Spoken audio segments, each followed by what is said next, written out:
I am Dr. Alpana Johri, Associate Professor Botany, JDB Government Girls College, Kota. Today the topic is DNA structure. DNA यानी deoxyribonucleic acid. सबसे पहले आपको पता होना चाहिए कि न्यूक्लिक एसिड्स क्या है। न्यूक्लिक एसिड्स न्यूक्लियोटाइड्स के पॉलीमर्स हैं और जो न्यूक्लियोटाइड्स हैं वो प्यूरीन या पिरिमिडीन बेसेस जब फॉस्फोराइलेटेड शुगर के साथ लिंक्ड होते हैं तो उनको कहते हैं न्यूक्लियोटाइड्स। नाइट्रोजनस बेसेस जब पेंटोज शुगर से लिंक्ड होते हैं तो वो न्यूक्लियोसाइड बनाते हैं। ये न्यूक्लियोसाइड फॉस्फेट ग्रुप के साथ अटैच होकर के न्यूक्लियोटाइड बनाते हैं। डीऑक्सीराइबोन्यूक्लिक एसिड का मॉलिक्यूल 5 कार्बन शुगर यानी पेंटोज शुगर, नाइट्रोजनस बेसेस और फॉस्फोरिक एसिड से मिलकर के बनता है। न्यूक्लिक एसिड का जो एक मॉलिक्यूल होता है ये न्यूक्लियोटाइड का पॉलीमर है जिसमें कई monomers nucleotide units phosphodiester bond से जुड़ी रहती हैं। पेंटोज शुगर डीऑक्सीराइबोज होती है यानी इसके सेकेंड पोजीशन पर हाइड्रोक्सिल ग्रुप एब्सेंट होता है। नाइट्रोजनस बेसिस कौन कौन से होते हैं? Purine and pyrimidines. प्यूरीन में adenine, guanine and pyrimidine, cytosine, thymine. जबकि राइबोन्यूक्लिक एसिड में या आरएनए में थायमीन की जगह यूरेसिल होता है। इस डायग्राम में आप देख रहे हैं न्यूक्लियोटाइड दिखाई दे रहा है जिसमें नाइट्रोजनस बेस है, डीऑक्सीराइबोज शुगर और फॉस्फेट ग्रुप ये आपस में अटैच्ड हैं और एक न्यूक्लियोटाइड बना रहे हैं। शुगर के सेकेंड कार्बन एटम पर हाइड्रोक्सिल ग्रुप एब्सेंट होता है। इसमें नाइट्रोजनस बेस शुगर से अटैच्ड होता है। तो इसका अगर हम केमिकल कॉम्पोजिशन देखें तो डीएनए में फॉस्फोरिक एसिड, शुगर मॉलिक्यूल और नाइट्रोजनस बेस पाए जाते हैं। फॉस्फोरिक एसिड फॉस्फेट के रूप में होता है और ये शुगर मॉलिक्यूल से जुड़ता है। फॉस्फेट मॉलिक्यूल 2 शुगर मॉलिक्यूल से जुड़ करके शुगर फॉस्फेट बैकबोन बनाता है। इसमें आप देख रहे हैं कि न्यूक्लियोसाइड यानी नाइट्रोजनस बेस प्लस शुगर, इससे फॉस्फेट ग्रुप अटैच्ड है। ये फॉस्फेट शुगर के साथ अटैच होकर फॉस्फोडाइएस्टर बॉन्ड बनाता है। फॉस्फेट अपने आसपास की 2 शुगर मॉलिक्यूल से अटैच होता है। एक शुगर के 3rd कार्बन के OH ग्रुप से जुड़ करके एस्टर बॉन्ड बनाता है, दूसरी शुगर के 5 कार्बन के OH ग्रुप से जुड़ करके दूसरा एस्टर बॉन्ड बनाता है। इस तरीके से न्यूक्लियोसाइड्स फॉस्फोडाइएस्टर बॉन्ड द्वारा आपस में जुड़े रहते हैं। नाइट्रोजनस बेसेस कौन कौन से होते हैं? 2 तरह के नाइट्रोजनस बेसेस होते हैं, प्यूरीन एंड पिरिमिडीन्स। प्यूरीन जो कि 2 रिंग स्ट्रक्चर हैं और ये होते हैं एडेनिन एंड ग्वानिन। पिरिमिडीन्स जो कि सिंगल रिंग स्ट्रक्चर होते हैं और ये है साइटोसिन एंड थायमीन। जबकि आरएनए में थायमीन की जगह यूरेसिल होता है। यहाँ आप स्ट्रक्चर देख रहे हैं पिरिमिडीन्स और प्यूरीन्स का। पिरिमिडीन्स जो कि साइटोसिन और थायमीन है, प्यूरीन्स जो कि एडेनिन और ग्वानिन है। तो पिरिमिडीन सिंगल रिंग स्ट्रक्चर दिखाई दे रहे हैं आपको यहाँ पर और प्यूरीन्स 2 रिंग स्ट्रक्चर दिखाई दे रहे हैं। न्यूक्लियोटाइड्स क्या है? न्यूक्लियोटाइड्स न्यूक्लिक एसिड के यूनिट स्ट्रक्चर हैं यानी न्यूक्लिक एसिड न्यूक्लियोटाइड से मिलकर के बने होते हैं। न्यूक्लिक एसिड की यूनिट है न्यूक्लियोटाइड। न्यूक्लियोटाइड्स में नाइट्रोजनस बेस, पेंटोज शुगर और फॉस्फेट होता है।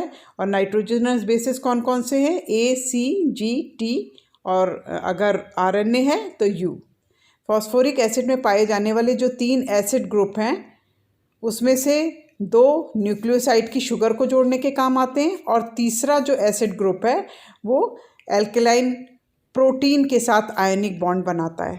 डीएनए में पेंटोज शुगर जो पाई जाती है डीऑक्सीराइबोज शुगर होती है। ये पेंटोज का मतलब 5 कार्बन एटम है इसमें राइबोज शुगर से 1 ऑक्सीजन एटम कम पाया जाता है। इसके शुगर में कार्बन 1 पर जो हाइड्रोक्सिल ग्रुप पाया जाता है उस पर बेस अटैच्ड होता है। तो इस तरीके से डीऑक्सीराइबोज शुगर में एक पेंटागोनल रिंग होती है जिसमें 5 कार्बन होते हैं। इसमें से 3rd और 5 कार्बन फॉस्फोरिक एसिड से और कार्बन 1 नाइट्रोजनस बेस से अटैच्ड होता है, जैसा कि अभी आपने डायग्राम में देखा था। न्यूक्लियोटाइड्स फॉस्फोरिक एसिड के एस्टर्स हैं जो कि न्यूक्लियोसाइड से अटैच्ड होते हैं। डीएनए में 4 तरीके के न्यूक्लियोटाइड्स पाए जाते हैं। पहला है डीऑक्सी एडेनाइलिक एसिड या डीऑक्सी एडिनोसिन मोनोफॉस्फेट। ये एडेनिन, डीऑक्सीराइबोज शुगर और फॉस्फोरिक एसिड से मिलकर के बनता है। दूसरा है डीऑक्सीथाइमिडिलिक एसिड या डीऑक्सीथाइमिडीन मोनोफॉस्फेट, जो थाइमीन, डीऑक्सीराइबोज शुगर और फॉस्फोरिक एसिड से मिलकर के बनता है। थर्ड है डीऑक्सीसाइटिडिलिक एसिड या डीऑक्सीसाइटिडीन मोनोफॉस्फेट। ये साइटोसिन, डीऑक्सीराइबोज शुगर और फॉस्फोरिक एसिड से मिलकर के बनता है। फोर्थ है डीऑक्सीग्वानिलिक एसिड या डीऑक्सीग्वानोसिन मोनोफॉस्फेट। ये ग्वानिन, डीऑक्सीराइबोज शुगर और फॉस्फोरिक एसिड से मिलकर के बनता है। तो जैसा कि हमें मालूम है कि डीएनए एक मैक्रोमॉलिक्यूल है और ये कई मोनोमर्स से, कई यूनिट्स से मिलकर के बना होता है, जिन्हें डीऑक्सीराइबोन्यूक्लियोटाइड्स कहते हैं। और ये लीनियर क्रम में एक दूसरे से जुड़ी होती हैं और इस तरीके से बनता है पॉलीन्यूक्लियोटाइड चेन। इस चेन में जितने भी न्यूक्लियोटाइड्स हैं आपस में फॉस्फोडाइएस्टर बॉन्ड से जुड़े रहते हैं। यहाँ आप देख सकते हैं डीऑक्सीराइबोन्यूक्लियोटाइड यूनिट दिखाई गई है, जिसमें बेस, डीऑक्सीराइबोज शुगर और फॉस्फेट ग्रुप आपस में अटैच्ड हैं। कार्बन की शुगर में कार्बन की सेकंड पोजीशन पर ऑक्सीजन नहीं होगी, एब्सेंट होती है। और यहाँ चारों तरीके के डीऑक्सीराइबोन्यूक्लियोटाइड्स दिखाए गए हैं। इसके बाद है Watson Crick model of DNA. Watson and Crick ने 1953 में डीएनए की डबल हेलिक्स मॉडल बताया था, जिसमें साइटोसिन और ग्वानिन आपस में हाइड्रोजन बॉन्ड से जुड़े रहते हैं। इसी तरीके से एडेनिन और थाइमिन एक दूसरे से हाइड्रोजन बॉन्ड से जुड़े रहते हैं। 1950 में शार्गाफ ने बताया कि डीएनए मॉलिक्यूल में एडेनिन बेस की जो क्वांटिटी होती है वो थाइमिन के बराबर होती है। इसी तरीके से जो ग्वानिन की क्वांटिटी होती है वो साइटोसिन के बराबर होती है, यानी AT और GC का रेशो 1 होता है। यहाँ आप डीएनए का डबल स्ट्रैंड देख रहे हैं, पॉलीन्यूक्लियोटाइड चेन, जिसमें न्यूक्लियोटाइड्स आपस में फॉस्फोडाइएस्टर बॉन्ड से जुड़े हुए हैं। चेन के एक एंड पर शुगर का जो कार्बन है 5 प्राइम कार्बन होता है, जिसके आगे न्यूक्लियोटाइड नहीं होते। एक 3 प्राइम एंड है इसमें। डीएनए का जो मॉलिक्यूल है वो स्पाइरल डबल हेलिक्स दिखाई दे रही है। वाटसन क्रिक ने जो डबल हेलिक्स मॉडल दिया था उसके लिए 1962 में वाटसन क्रिक और विल्किंस को नोबेल प्राइज़ भी दिया गया था। इस डबल हेलिक्स का स्ट्रक्चर अगर आप देखते हैं तो डीएनए की जो डबल हेलिक्स है इसका डायमीटर 20 एंगस्ट्रॉम या 2 nm होता है और जो पिच की दूरी है वो 34 एंगस्ट्रॉम या 3.4 nm होती है। इस डबल हेलिक्स में 2 पॉलीन्यूक्लियोटाइड चेन्स एक ही एक्सिस के चारों तरफ कॉइल्ड फॉर्म में दिखाई दे रही हैं और जब इसकी अनवाइंडिंग होती है, अनकॉइलिंग होती है, तब ये एक दूसरे से अलग हो सकती हैं।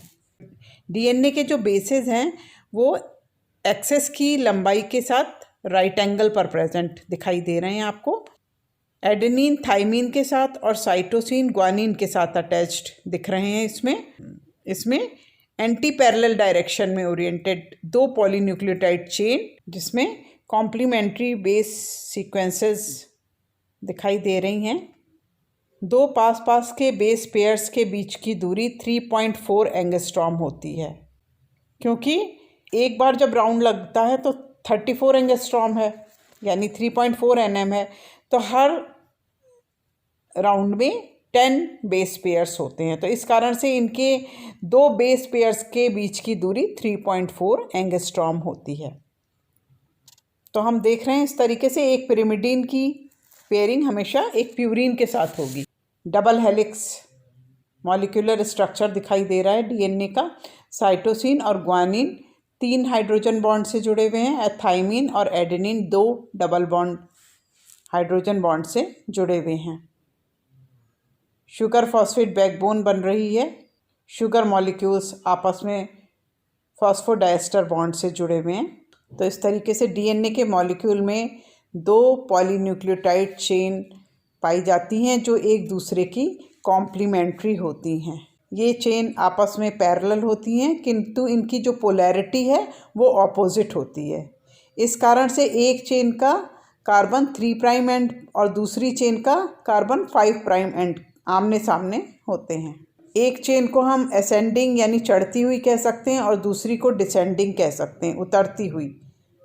दोनों चेन एक दूसरे के विपरीत डायरेक्शन में होती हैं, ऑपोजिट डायरेक्शन में होती हैं। तो इस प्रकार से हम देख रहे हैं कि डीएनए मॉलिक्यूल की दोनों जो कॉम्प्लीमेंट्री चेन है वो एक एक्सिस के चारों तरफ कॉइल फॉर्म में रहती हैं, राइट हैंडेड कॉइलिंग होती है। इस डबल हेलिक्स में न्यूक्लियोटाइड्स के जो फॉस्फेट हैं वो बाहर की तरफ दिखाई दे रहे हैं और जो बेसेस हैं वो अंदर की तरफ दिखाई दे रहे हैं। न्यूक्लियोटाइड्स हेलिक्स की एक्सिस से 90 डिग्री एंगल पर अरेंज्ड होते हैं और ये दोनों चेन्स आपस में हाइड्रोजन बॉन्ड द्वारा जुड़ी रहती हैं। इसमें एडेनिन हमेशा थायमीन के साथ और साइटोसिन हमेशा ग्वानिन के साथ जुड़ा हुआ होता है। दोनों चेन के बेस के सीक्वेंस एक दूसरे के कॉम्प्लीमेंट्री होते हैं, लेकिन पॉलीन्यूक्लियोटाइड चेन के जो बेसिस का सीक्वेंस है वो निश्चित नहीं होता है। यहाँ पर एक हाइपोथेटिकल डीएनए मॉलिक्यूल का जो पीस है वो दिखाया गया है, जिसमें 2 स्ट्रैंड्स आपको दिखाई दे रहे हैं। डीएनए का double helical structure X-ray crystallography के द्वारा बताया गया। यहाँ आप डिटेल में देख सकते हैं कि किस तरीके से नाइट्रोजनस बेसेस आपस में डबल या ट्रिपल बॉन्ड बना रहे हैं। साइटोसिन और ग्वानिन के बीच में ट्रिपल बॉन्ड दिखाई दे रहा है, 3 हाइड्रोजन बॉन्ड दिखाई दे रहे हैं। इसी तरीके से थायमीन और एडेनिन के बीच 2 हाइड्रोजन बॉन्ड दिखाई दे रहे हैं। डीएनए का स्ट्रक्चर आपको अच्छी तरीके से समझ में आ गया होगा। डीएनए डबल स्ट्रैंडेड मॉलिक्यूल है जिसमें 2 पॉलीन्यूक्लियोटाइड चेन्स हैं जो कि ऑपोजिट डायरेक्शन में रन करती हैं। इसमें बेसेस अंदर की तरफ होते हैं और 2 चेन्स आपस में हाइड्रोजन बॉन्ड के द्वारा जुड़ी रहती हैं। अगर एडेनिन थायमीन है तो डबल हाइड्रोजन बॉन्ड होगा और अगर साइटोसिन ग्वानिन बेस हैं तो उनके बीच में ट्रिपल हाइड्रोजन बॉन्ड होगा। बेस पेयरिंग बहुत स्पेसिफिक होती है जिसके कारण दोनों स्ट्रैंड्स एक दूसरे के कॉम्प्लीमेंट्री होते हैं। कॉम्प्लीमेंट्री मतलब पूरक होते हैं। दोनों स्ट्रैंड में अपनी कॉम्प्लीमेंट्री कॉपी बनाने की क्षमता होती है, यानी सेल्फ रेप्लिकेशन इनमें हो सकता है, तो एक दूसरे का कॉम्प्लीमेंट्री स्ट्रैंड ये बना सकते हैं। न्यूक्लियोटाइड्स के पॉलीमराइजेशन से ही न्यूक्लिक एसिड बन रहे हैं। कंडेंसेशन रिएक्शंस द्वारा जो न्यूक्लियोटाइड्स हैं ये पॉलीमराइज होते हैं बाय फॉस्फोडाइएस्टर बॉन्ड्स। एक न्यूक्लियोटाइड की शुगर के हाइड्रॉक्सिल ग्रुप से और दूसरे न्यूक्लियोटाइड के फॉस्फेट ग्रुप के अटैच होने से फॉस्फोडाइएस्टर बॉन्ड बनता है। अगर हम एक पॉलीन्यूक्लियोटाइड चेन का स्ट्रक्चर देखें तो इसमें शुगर फॉस्फेट बैकबोन होती है।